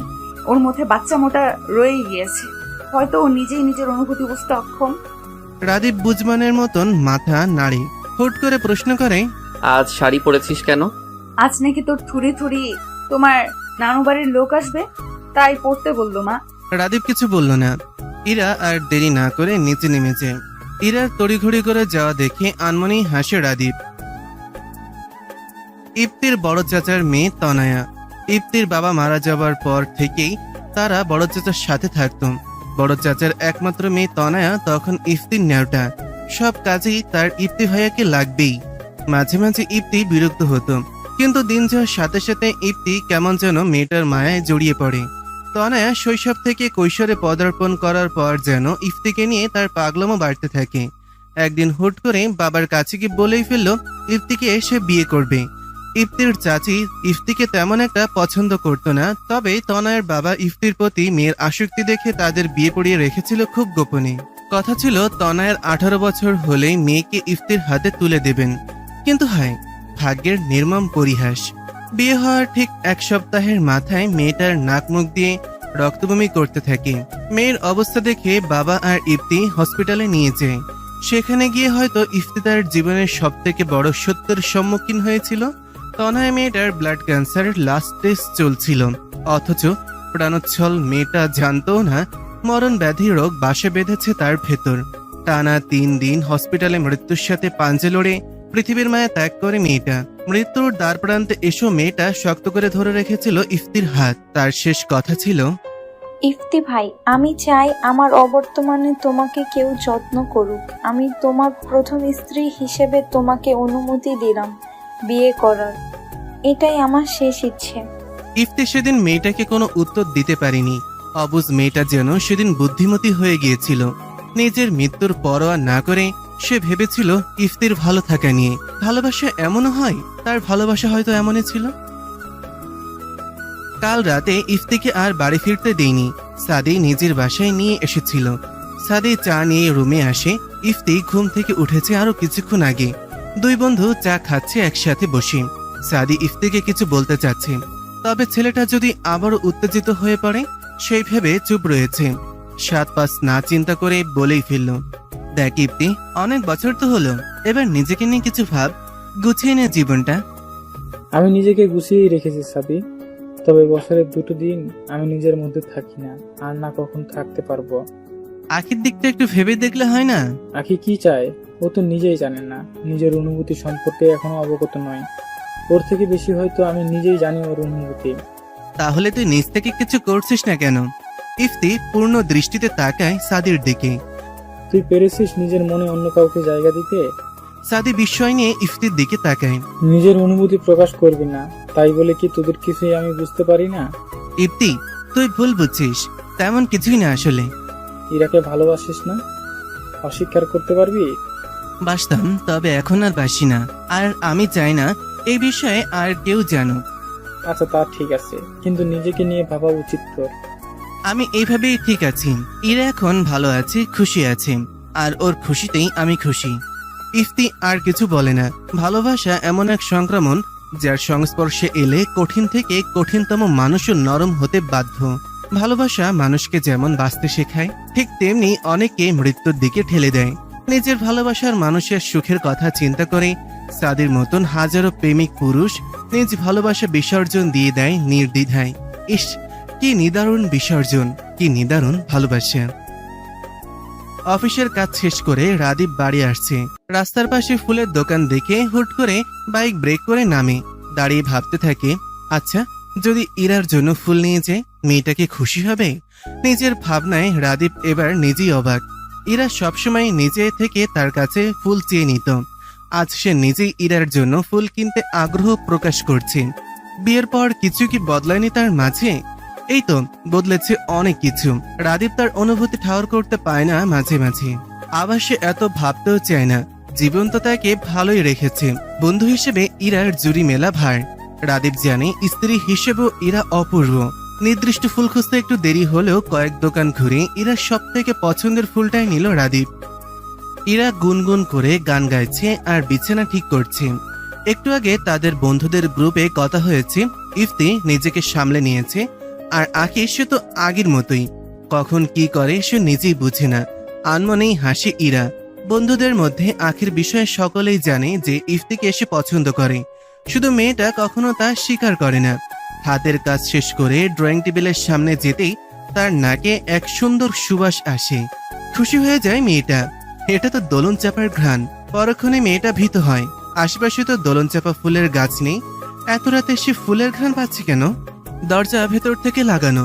রাদীপ দরজা নক করে, তবে কোনো সাড়া নেই। আবার দরজা নক করবে তার আগেই দরজার লক খুলে যায়। ইরা চোখ মুখ খিচে এক প্রকার চেঁচিয়ে ওঠে, ভূত ভূত। ইরা, ভূত কোথায় দেখলি? এটা তো আমি। রাদীপের কথা শুনে যেন প্রাণ ফিরে পায় মেয়েটা। তুই এসেছিস, এত দেরি করলি কেন? জানিস একটু আগে তেনারা দোলন চাপা ফুলের গ্রান নিয়ে এসেছিল। রাদীপের ভুরু কুচকে যায়। তার আনা দোলন চাপা ফুলের ঘ্রাণ পেয়েছে ইরা, সে সেটা নিশ্চিত। তবে তেনারা, এই মেয়ে আস্ত এক ভীতু। পেছনে রাখা হাতটা বাড়িয়ে দেয় ইরার সামনে। তুই এসেছিস দোলন চাপা? সত্যি তুই এনেছিস আমার জন্য? না, তোর জন্য আনিনি, পাশের শেওড়া গাছের পেতনির জন্য এনেছি। দিয়ে আসি। যত সব।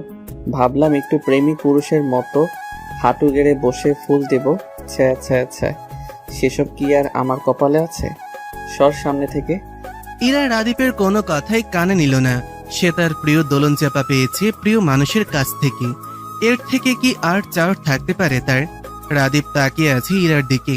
মেয়েটা বাচ্চাদের মতন প্রাণোচ্ছল হয়ে গেছে ফুল পেয়ে। ইরা তাকাতেই নিজেকে স্বাভাবিক করে জিজ্ঞাসা করে, তুই না বলেছিলি নানুরা আসবে? কই দেখলাম না তো। কাল আসবে বললো মা। রাদীপ আর কথা বাড়ায় না, ফ্রেশ হতে চলেছে। ইরা তাকিয়ে থাকে রাদীপের দিকে। ছেলেটাকে স্বাভাবিক স্বামী হতে চাচ্ছে, হয়তো তাই। না হলে যে রাদীপকে বলে কয়ে ফুল নিতে হতো, সেই রাদীপ নিজ থেকে তাকে ফুল এনে দিল আজ। ইরার খুশি যেন আজ বাদ মানে না। ইরা ড্রেসিং টেবিলের সামনে রেখে দেয় ফুলগুলো। তার স্বামীর দেওয়া প্রথম উপহার বলে কথা। সূর্য যেন আজ নিজের পূর্ণ তেজ দিয়ে কিরণ ছড়াচ্ছে চারপাশে। ভ্যাপসা গরমে নাজেহাল অবস্থা পথচারীদের। তাদের মধ্যে ইলাও অন্যতম। কলেজের কিছু কাজে বের হয়েছিল বাড়ি থেকে, তা না হলে এই গরমে সে জীবনেও বের হতো না। মেয়েটা বিপাকে পড়ল রাস্তা পার হতে গিয়ে। শহরে বেড়ে ওঠার পরও রাস্তা পার হতে পারে না ইলা। রাস্তায় আর কেউই নেই যে অন্যজনের সাথে পার হয়ে যাবে। খানিক বাদে কানে আসে তাকে উদ্দেশ্য করে বলা গুটি কয়েক শব্দ। এখন রাস্তা পার হওয়া শিখলে না মেয়ে? শব্দের মালিকানা খুঁজতে পেছনে ফিরে দেখতে পায় সাদি দাঁড়িয়ে। ইলা লজ্জা পায় খানিকটা, মাথা নিচু করে নেয়। এর আগেও একদিন সাদি তাকে রাস্তা পার করে দিয়েছিল স্কুলে থাকতে। এবারও কেন এই লোকের সামনেই পড়তে হবে? হুট করে সাদি ইলার হাত ধরে রাস্তার ওপারে নিয়ে যেতে থাকে। ইলার কি হলো সে জানে না, সে তো তাকিয়ে আছে সাদির ধরা হাতের দিকে। এ কেমন অনুভূতি? সে তো পরিচিত নয় এসবের সাথে। মনে হচ্ছে পেটের তলদেশে রঙিন প্রজাপতিরা সুড়সুড়ি দিয়ে যাচ্ছে।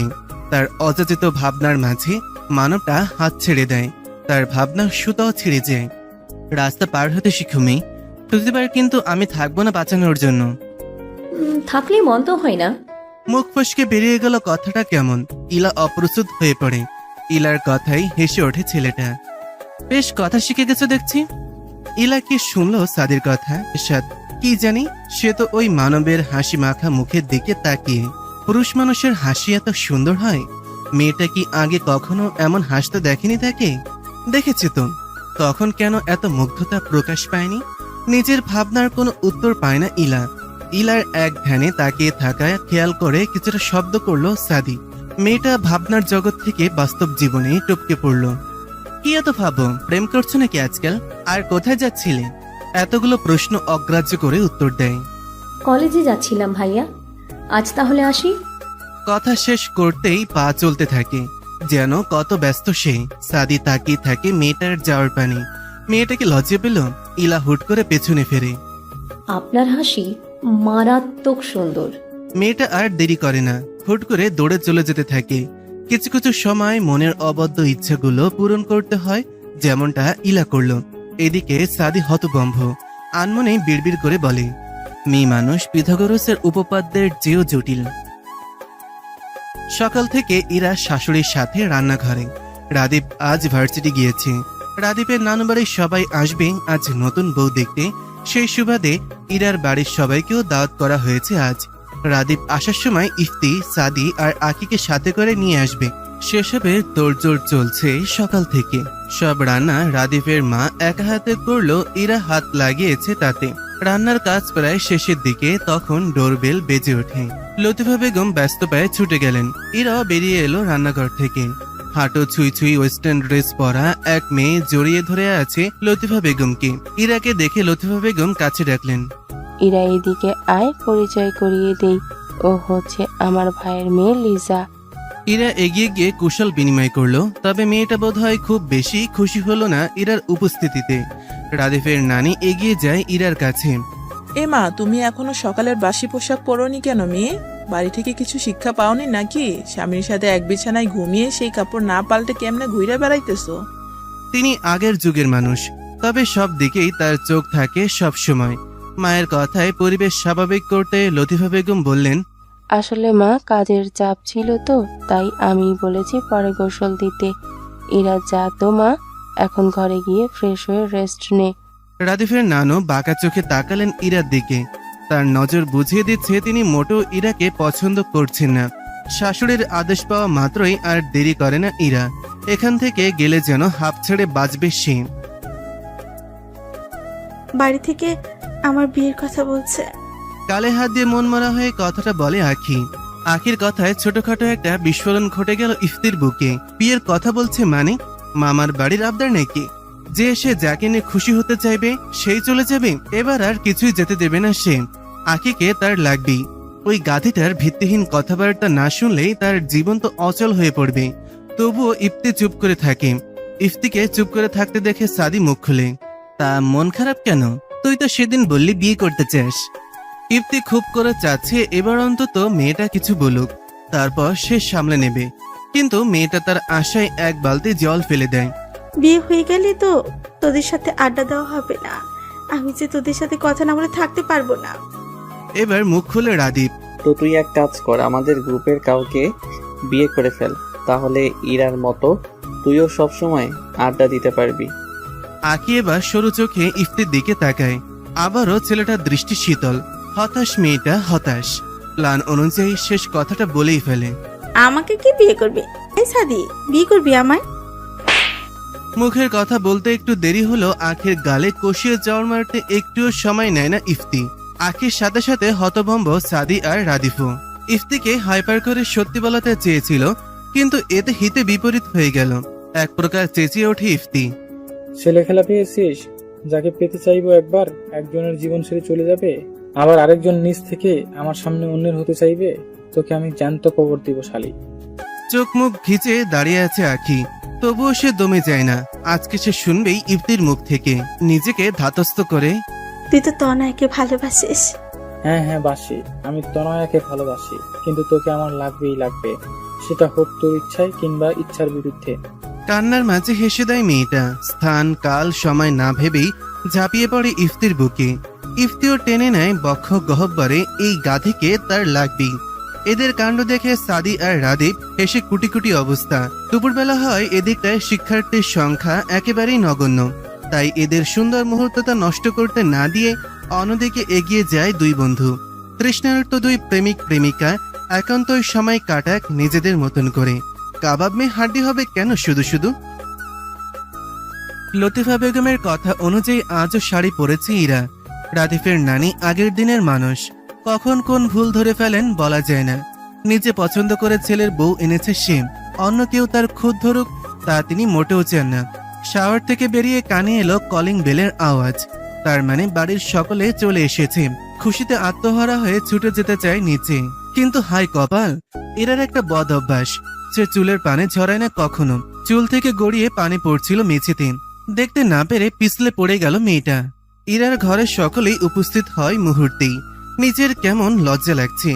এর মধ্যেই নানি শাশুড়ি বলে বসলো, কি মেয়ে বউ করে এনেছিস দেখ, বলেছিলাম শুনলি না আমার নাতনিটা। ভদ্রমহিলার কথা শেষ করতে দেয় না লতিফা বেগম। হয়েছে মা, নিচে যাও সবাই, আমি আসছি। একে একে সবাই নিচে চলে যায়। ইরার ভীষণ খারাপ লাগলো নানির কথাটা। মা বিশ্বাস করো, আমি বেলের আওয়াজ পেয়ে তাড়াহুড়ো করে যাচ্ছিলাম, খেয়াল করিনি এখানে পানি। শাসনের সুরে ধমকে ওঠে লতিফা বেগম। চুল দিয়ে টপ টপ করে পানি পড়ছে, মুছিসনি কেন? আজ তো অল্পতেই রক্ষা পেয়েছিস, বড় কিছু হলে তখন। ইরা চুপ থাকে, এটা তার অন্যতম একটা বদভ্যাস। ইরাকে চুপ থাকতে দেখে কাল থেকে আমি নিজে তো ট্রেনিং নেব, একদম স্ট্রিক্ট শাশুড়ি হয়ে যাব বলে দিলাম। লতিফা বেগমের কথা বলার ভঙ্গিমায় হেসে দেয় ইরার সাথে লতিফা বেগম নিজেও। রুমে প্রবেশ করে এই সুন্দর মুহূর্তের সাক্ষী হয় রাদীপ। অন্তর জুড়ে যায় কেমন শীতল স্রোত নেমে যায়। এই তো তার জীবনের দুই নারী, একজন তার মা, আরেকজন সে তো ভবিষ্যৎ বাচ্চার মা। নিজের অযাচিত ভাবনায় আনমনি হাসে ছেলেটা। আপাতত ইরা ঘরে একা। রাদীপ একটু আগে বাইরে গিয়েছে। ইরার পড়ে যাওয়ার ব্যাপারটা নিয়ে বাড়ি মাথায় তুলে নিয়েছিল ছেলেটা। তেমন চোট না পেলেও বাড়িতে ডক্টর এনেছিল রাদীপ। সেসব ভেবেই হাসছে ইরা। রাদীপ তার প্রতি আগে থেকে যত্নশীল। ভাবনার মাঝেই ইরার রুমে প্রবেশ করে লিজা, রাদীপের মামাতো বোন। ওয়েস্টার্ন ড্রেস পরা মেয়েটাকে দেখে জোরপূর্বক হাসে ইরা। মেয়েটা কেমন ক্ষিপ্ত হয়ে আছে। এই মেয়ে, এই কেন এলে আমার আর রাদিফের মাঝে? ইরা হতভম্ব। তারা রাদীপের মাঝে বলতে কি বোঝাতে চাইছে মেয়েটা, আবার বলে ওঠে, আজ শুধুমাত্র তোমার জন্য আমি আমার রাদিফকে পেলাম না, না হলে দাদু আমাকে কথা দিয়েছিল রাদিফের সাথে আমার বিয়ে দিবে। কথা বলতে বলতে ইরার ব্যথাযুক্ত পা চেপে ধরে। কি করছেন কি? লাগছে, ছাড়ুন ছাড়ুন বলছি। চেঁচিয়ে ওঠে ইরা। মেয়েটা আরো ক্ষিপ্ত হয়ে ইরার গলা চেপে ধরে। তোকে আমি আজ মেরেই ফেলবো, তোর জন্য আমি রাদিফকে পেলাম না। মুহূর্তে চোখ বড় বড় করে ফেলে ইরা। ঠিক সেই সময় রুমে উপস্থিত হয় রাদীপ। ঘটনা বুঝতে পেরেই দৌড়ে গিয়ে ইরাকে ছাড়িয়ে নেয়। সাথে সাথে সজোরে এক থাপ্পড় বসিয়ে দেয় লিজা নামের মেয়েটার গালে। তুমি আমাকে মারলে রাদিফ? হ্যাঁ মারলাম, কারণ তুমি নিজের মনুষ্যত্ব হারিয়েছ। তোমার সাহস কি করে হলো ওর গায়ে হাত দেওয়ার? তোমার ওই হাত ভেঙে গুড়িয়ে দেওয়ার আগেই তুমি চলে যাও। এখনই তুমি আমার ঘর থেকে বের হও, এক্ষুনি।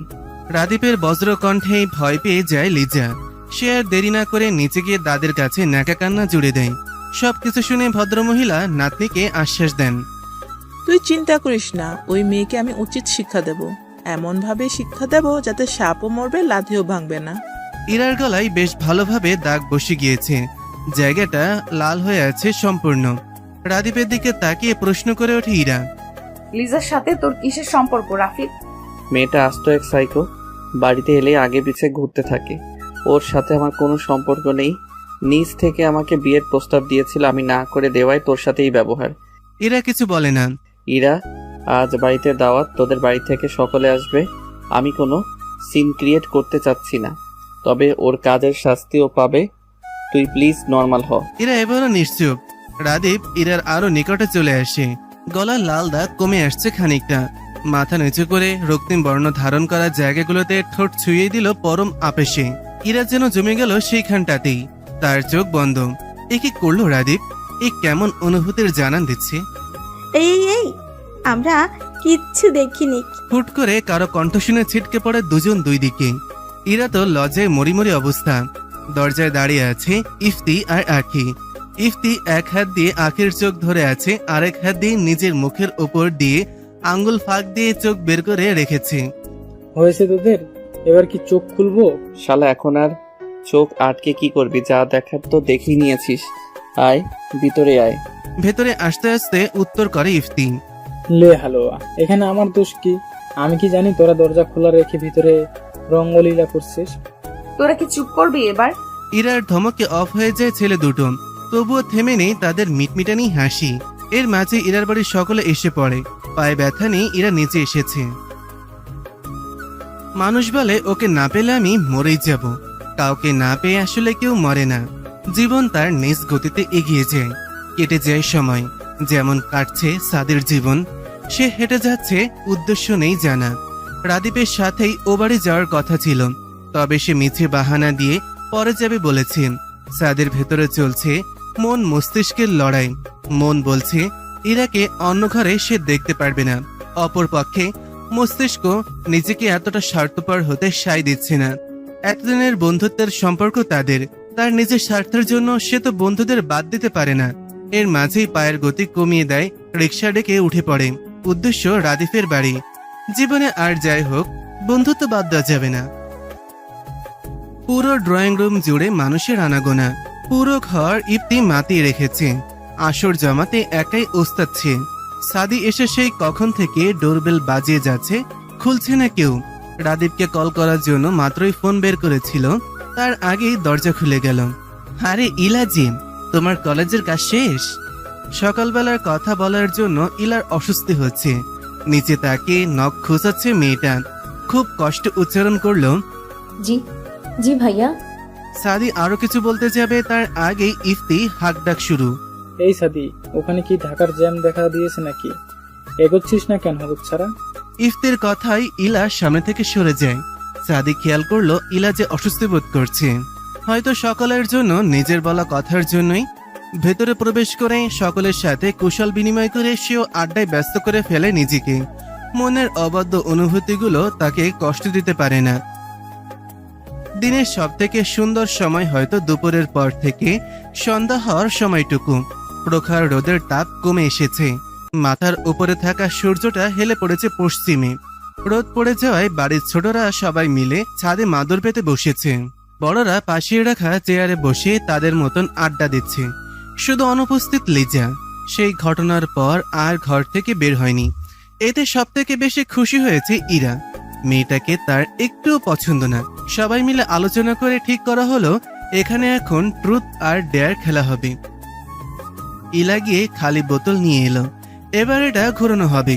প্রথমবারে বোতল গিয়ে থামে সাদির সামনে। Truth or dare? সাদি তাকায় ইফতির দিকে। ছেলেটা মিটিমিটিয়ে হাসছে। এটা সংকেত হচ্ছে ট্রুথ নেওয়া যাবে না। যে কোনো সময় ছেলেটা তাকে ফাঁসিয়ে দেবে। আমি ডেয়ার নিব, ইলা বলে ওঠে। এই আমি ডেয়ার দিব। সাদের গানের গলা দারুণ, তুই একটা গান গাতো। সকলে সায় জানালো। অনিচ্ছা থাকা সত্ত্বেও সাদি গান ধরল। কখনো আকাশ বেয়ে চুপ করে যদি নেমে আসে ভালোবাসা খুব ভরে, চোখ ভাঙা ঘুমে তুমি খুঁজো না আমায়। ইফতি তাকিয়ে আছে বন্ধুর মুখ পানে। সে মন প্রাণে চায় সাদের জীবনেও কেউ এসে ছেলেটাকে গুছিয়ে নিক। সকলের করতালের আওয়াজে ইফতির ধ্যান ভাঙে। পুরো গানটায় সাদি নিচের দিকে তাকিয়ে শেষ করেছে। কেননা কাউকে উদ্দেশ্য করে গান গাওয়ার মতন কেউ তার জীবনে নেই। সকলেই গানের জন্য সাদিকে বাহবা দিল। চুপ রইল ইলা। সাদির ফোনে মায়ের কল আসায় সে নিচে চলে যায়। ইরার মা ইয়াসমিন বেগম ছোট মেয়েকে বললেন, ইলা নিচে যা তো, নাস্তা ভেজে রেখে এসেছি আমরা, নিয়ে আয়। মায়ের আদেশ পেয়ে ইলা নিচে আসে। রান্নাঘর থেকে নিয়ে আসে ভেজে রাখা স্প্রিং রোল আর সিঙ্গাড়া। সাদি বাড়ি থেকে ফোনে কথা বলে ভেতরে আসছে দেখে হাতের বাটিগুলো ডাইনিং টেবিলের ওপর রাখে। আপনার গানের গলা অসম্ভব সুন্দর। সাদি ফোনের ওপরে চোখ রেখে হাঁটছিল বিধায় ইলাকে খেয়াল করেনি। কণ্ঠ শুনে তাকালো। মেয়ে, তোমার কাছে দেখছি আজকাল আমার সবই সুন্দর লাগছে, ব্যাপার কি বলতো? ইলা চুপসে যায়। সে তো ভাবেইনি যে এভাবে তাকে ধরে ফেলবে। ইলাকে চুপ থাকতে দেখে সাদি আবার বলে, যে রাস্তায় আসতে চাইছো সময় থাকতেই ফিরে যাও মেয়ে, না হলে। সাদির কথা সম্পূর্ণ হওয়ার আগে সেখানে রাদিফের নানি উপস্থিত হয়। তোরা কে কোথায় আছিস দেখে যা, বাড়িতে কি সর্বনাশ হলো রে। কে কোথায় আছিস দেখে যা, এই ছেলে মেয়ে দুটো কি করছে, ছি ছি ছি ছি ছি। মহিলার কথা শুনে যেন বজ্রপাত হলো ইলা আর সাদির ওপর। সে কি ইঙ্গিত দিচ্ছে? ইলা আর সে তো শুধু কথা বলছিল, তাদের মধ্যে যথেষ্ট দূরত্ব ছিল। তবে ওনার কণ্ঠ শুনে রফিকুল সাহেব, শামসুল সাহেব সহ সকলে হন্তদন্ত হয়ে নিচে নেমে আসে ছাদ থেকে। ইয়াসমিন বেগমকে দেখি রাদিফের নানি কেকিয়ে ওঠে। মেয়েকে কি শিক্ষা দিয়েছো? ছি, বোনের বাড়িতে এসে এসব করছে। নিজের মেয়েকে নিয়ে এসব কটূক্তি মোটেও সহ্য করলেন না ইলার বাবা শামসুল হক। কি করেছে আমার মেয়ে? এসব কি বলছেন আপনি? তোমাদের মেয়ে ভাতারের সাথে এখানে রঙ্গলীলা করছিল, আমি হাতে নাতে ধরেছি। এসব ভাষা শুনে সাদি আর চুপ থাকতে পারল না। কি যাতা বলছেন আপনি? আমরা এখানে দাঁড়িয়ে কথা বলছিলাম, একটা মেয়ে হয়ে অন্য একটা মেয়েকে এমন মিথ্যা অপবাদ দিতে আপনার বাচ্ছে না? লতিফা বেগম এগিয়ে যান মায়ের দিকে। মা, তুমি বোধহয় ভুল দেখছো। সাদিকে ছোট থেকে দেখছো না? ইলা আমাদের নিজের মেয়ের মতোই, ওরা কোনো খারাপ কাজ করতে পারে না। আমি চোখে কম দেখতে পারি, কিন্তু লিজা ও কি চোখে কম দেখবে? ওই তো আমাকে ডেকে নিয়ে এলো। হ্যাঁ, আমি ওদের খুব বাজে অবস্থায় দেখেছি, ভাষায় প্রকাশ করার মতো না। নিচের দিকে তাকিয়ে শুধু অশ্রু ফেলছে ইলা। এবার আরো ডুকরে কেঁদে উঠল। নিজেকে নিয়ে এইসবও শুনতে হচ্ছে তাকে। এতক্ষণ চুপ থাকলো, এবার ইয়াসমিন বেগম গিয়ে মেয়ের গালে চড় মারতে লাগলেন এলোপাথাড়ি। আন্টি, কি করছেন কি? ওর কোনো দোষ নেই, আপনারা ভুল বুঝছেন। ইয়াসমিন বেগম তবুও থেমেনি, নিজেও কাঁদছেন তবুও থামছেন না। শামসুল হক এগিয়ে গিয়ে ছাড়িয়ে নিলেন। পাগল হয়ে গেলে তুমি? নিজের মেয়ের প্রতি বিশ্বাস পাচ্ছ না? আমার মেয়ে এমন কোনো কাজ করতে পারে না। হ্যাঁ হ্যাঁ, আমি জানি আমার মেয়ে কেমন, কিন্তু আজ যে কালই ওর গায়ে লাগানো হলো, এর কি হবে? বুঝতে পারছো কিছু তুমি? এবার মৌন থাকে শামসুল হক। তার আদরের মেয়ে কখনো এসব কাজ করতে পারে না। সাদের মাথা কাজ করছে না। এসব কি হচ্ছে? মহিলা কেন মিথ্যা বলে মেয়েটার জীবন জটিল করে দিচ্ছেন? আমি এই বাড়িতে থাকতে এই অপকর্ম সহ্য করব না, কিছুতেই না। ইয়াসমিন বেগম এগিয়ে গেল সাদের কাছে। বাবা, আমার মেয়েটাকে বিয়ে করবে? ইরা বোনকে ধরে রেখেছে। মেয়েটার দু চোখ ফুলিয়ে ফেলেছে। আপু, এই আপু, বিশ্বাস কর আমি কিছু করিনি। ইরা বোনকে আশ্বস্ত করতে কিছু বলতে যাবে, তার আগেই কানে আসে মায়ের কথা। মা, বলছোটা কি? ওরা নির্দোষ। রাদীপ বুঝে উঠছে না আসলে কি হচ্ছে। তার মধ্যেই ইরার মায়ের এ কথায়, মা, আমার বন্ধু এমন কিছু করতে পারে না, আপনি বিশ্বাস করুন। বিশ্বাস করি বাবা, আমি আমার মেয়েকেও বিশ্বাস করি। আমি জানি আমার মেয়ে কখনো খারাপ কিছু করবে না, কিন্তু আজ ঘর ভর্তি মানুষের সামনে আমার মেয়েকে মিথ্যে অপবাদ দেওয়া হয়েছে। এক কান দুই কান হতে হতে এক সময় সবাই জেনে যাবে। আমার মেয়ে ভেঙে পড়বে যদি উল্টাপাল্টা কিছু করে বসে। আমি সহ্য করতে পারবো না বাবা। ইয়াসমিন বেগমের কথায় ঘর জুড়ে নীরবতা ছেয়ে যায়। সাদি ভেবে পাচ্ছে না এই মুহূর্তে তার কি করা উচিত। শামসুল হক চুপ করে আছেন, তার মানে এতে ওনার সম্মতি রয়েছে। এক কোণে দাঁড়িয়ে আছে লিজা আর তার দাদি। তাদের দুজনের মুখে হাসি যেন উপচে পড়ছে। লিজা যখন সাদি আর ইলাকে একসাথে কথা বলতে দেখেছিল, তখন সে তার দাদিকে এই বুদ্ধি দিয়েছিল। দাদিও রাজি হয়ে যায়, খুব অপদস্থ করতে পারবে ইরার পরিবারকে। তাদের এই জঘন্য ষড়যন্ত্রের শিকার সাদি আর ইলা। রাদীপ এগিয়ে যায় বন্ধুর দিকে। আমরা সবাই তোদের বিশ্বাস করি, এবার সিদ্ধান্ত তোর নিজের। সাদি তাকায় ইলার দিকে। মেয়েটা কেমন জড়সড় হয়ে দাঁড়িয়ে আছে। হেসকি দেওয়ার দরুন নাকের পাটা ফুলে উঠছে বরংবার। আজ তার জন্য এই মেয়েটাকে ভোগান্তিতে পড়তে হয়েছে। আমি ইলাকে বিয়ে করতে রাজি, আপনারা ব্যবস্থা করুন বলে আর দেরি না করে বেরিয়ে যায় ঘর থেকে। ইলা বোনকে ধরে ডুকরে ওঠে। তার জন্য এই মানুষটার জীবনে আজ এই দিন এলো। ইলাকে তৈরি করাতে ইরার ঘরে নিয়ে গিয়েছে। সেখানে উপস্থিত লতিফা বেগম আর ইয়াসমিন বেগমও। এখনো নীরবে অশ্রু ফেলছেন ইয়াসমিন বেগম। কি হয়ে গেল তার মেয়ের জীবনে? লতিফা বেগম এগিয়ে যায় ইলার দিকে। মেয়েটা কেমন বসে বসেই ঝিমুচ্ছে। ইলামা, আমাকে ক্ষমা করে দে। আমার বাড়িতে এসে তোকে অপদস্থ হতে হলো। আমি জানি তোরা নির্দোষ। লতিফা বেগমকে জড়িয়ে আরো কেঁদে দেয় মেয়েটা। ইরা সামলে নেয় বোনকে। সাদের মতো ছেলে হাজার খুঁজলেও দুটো পাবে না কেউ। তুমি সুখী হবে ইলা, চিন্তা করো না। পাশ থেকে কথাটা বলে আখি। আখির কথায় সায় জানায় ইরা নিজেও। আমার বোনের কপাল ভালো, তাই ওর ভাগ্যে সাদের মতো সুপুরুষ জুটেছে। এবার কান্না থামাতো, শাড়ি পরাবো তোকে। ইলা কান্না ভেজে চোখ নিয়ে তাকায় মায়ের দিকে। তার মা কিছু বলছে না কেন? মাও কি তাকে ভুল বুঝলো? সন্ধ্যার পর ড্রয়িং রুমে নিয়ে বসানো হয়েছে ইলাকে। তার ঠিক পাশেই সাদি। সাদি এখনো ট্রমা থেকে বের হতে পারেনি। কি হয়ে গেল তাদের সাথে? পর্যাপ্ত দূরত্ব বজায় রেখে কথা বলছিল তারা, তবুও এই হেনস্থার শিকার হতে হলো। বিয়েতে রাজি হয়েছে একমাত্র ইলার কথা ভেবেই। মেয়েটা তো এখনো ছোট। যদি এই মিথ্যা অপবাদের কারণে ইলার জীবনে কোনো বাজে প্রভাব ফেলতো, সাদি কি মেনে নিতে পারত? এসব ভেবেই বিয়েতে রাজি হওয়া। সাদির বাসায় তার মা ছাড়া আর কেউই নেই। সে তো তার মাকে জানিয়েছে যে বউ নিয়ে বাড়ি যাবে। ভদ্রমহিলা আর কোনো কথা জিজ্ঞাসা করেনি। ছেলের সুখেই তার সুখ। মুহূর্তেই কাজী সাহেবকে নিয়ে আসা হয়। কাবিন কত দিব? এ কথায় সবাই সাদির দিকে তাকায়।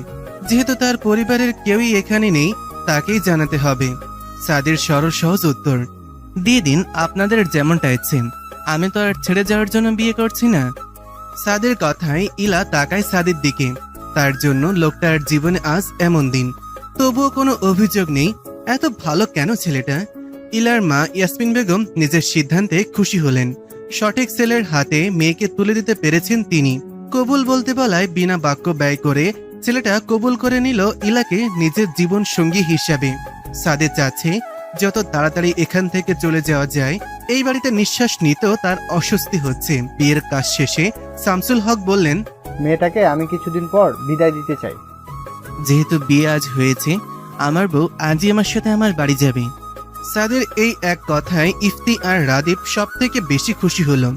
ইলার কানে এলো বাজছে শুধু আমার বউ। সাদের প্রতি ভালো লাগা যেন আরো বেড়ে গেল মেয়েটার। ইয়াসমিন বেগম এগিয়ে আসলেন মেয়ের দিকে। আমাকে ক্ষমা করে দিস মা, তোর ইচ্ছে অনিচ্ছে না জেনেই বিয়ে দিয়ে দেওয়ার জন্য। আমি মা হয়ে তোর বদনাম কিভাবে দেখতাম বল, যেখানে তোর কোনো দোষই নেই। আমার সিদ্ধান্তে মায়ের উপরে রাগ করিস না তুই। সুখী হবি ইলা, দেখে নিস। মায়ের আদর মাখা কথায় আরো ডুকরে কেঁদে ওঠে মেয়েটা। অবস্থা অন্যদিকে যাওয়ার আগেই সাদি এগিয়ে এসে ইলার হাত ধরে নেয়। এবার যেতে হবে, না হলে অনেক রাত হয়ে যাবে। সবার কাছ থেকে বিদায় নিয়ে বেরিয়ে আসে ইলাকে নিয়ে। মেয়েটা এখনো কাঁদছে। বাড়ির দরজায় দাঁড়িয়ে আছে বেশ কিছুক্ষণ হলো। সাদির কপালে চিন্তার ভাঁজ। তার মা দরজা খুলছেন না কেন? তৃতীয়বারের মতন বেল বাজাবে তার আগেই দরজা খুলে যায়। সাদির মা ইলাকে দেখে। মাশাল্লাহ মাশাল্লাহ, এমন চাঁদ কোথা থেকে নিয়ে এলি সাদি? আয় আয়, ভিতরে আয়। সাদির মায়ের এলাহি কাণ্ড। টেবিল ভর্তি মিষ্টি, পিঠা আর হরেক রকমের খাবার। সে তো বিকেলে জানিয়েছে, এত কিছু কোথা থেকে এলো, কিভাবে এলো? ড্রয়িং রুমে গিয়ে তার ধারণা ভুল প্রমাণিত হলো। তার মা একা নয়, খালা আর খালাতো বোন এসেছে। একমাত্র ছেলে বউ নিয়ে আসছে, খালি মুখে বউ ঘরে তুলবো নাকি? ইলা আর সাদিকে বসানো হয়েছে একসাথে। সামনে হরেক রকমের খাবার। তেমন কিছুই খাচ্ছে না তা লক্ষ্য করেই সাদির মা হাতে তুলে খাইয়ে দিলেন কিছুটা। ইলার কান্না পায়। মায়ের কথা খুব মনে পড়ছে। এরই মধ্যে সাদির খালা আর খালাতো বোন বেরিয়ে আসে তার ঘর থেকে। সাদির কপালে চিন্তার ভাঁজ। এরা তো কখনো তার ঘরে যায় না, তবে এখন কি মতলবে? খালাতো বোন কুহু এগিয়ে আসে। ভাবি, তুমি তো আমার থেকেও জীবন খাও না কেন? খাবেনি, এবার সাদির সঙ্গে মোটা তাজা হয়ে উঠবে, তাই না রে সাদি? কেবলে ছেলেটা মুখে পানি দিয়েছিল। খালার কথা শুনে কাশি চলে আসে। সে চলে যায় সেখান থেকে। তার খালা এমনই, কখন কার সামনে কি বলে ফেলে খবর থাকে না। ইলা মাথা নিচু করে রেখেছে। মানুষগুলো তাকে লজ্জায় ফেলে দিচ্ছে। সাদির মা নিজের ঘর থেকে কয়েকটা গয়নার বক্স নিয়ে আসে। নে কুহু, ভাবিকে পরিয়ে দে, এগুলো আমার বিয়ের গয়না। এখন থেকে তোমার হাতের চিকন বালাজোড়া সবসময় পড়ে থাকবে, কেমন? ইলা মৃদু আওয়াজে সম্মতি জানায়। জি আচ্ছা। নিজের ঘরে গিয়ে কোমরে হাত দিয়ে দাঁড়িয়ে আছে সাদি। সে হতাশ, খুবই হতাশ। কুহু আর খালা মিলে রুমের কোনায় কোনায় মোমবাতি জ্বালিয়ে রেখে গেছে। সাদি চটপট সেগুলো নিভিয়ে দেয়। মেয়েটাকে আর অস্বস্তিতে ফেলতে চায় না সে। ইফতির সাথে বাইরে বেরিয়েছিল রাদীপ। মেজাজ চটে আছে তার।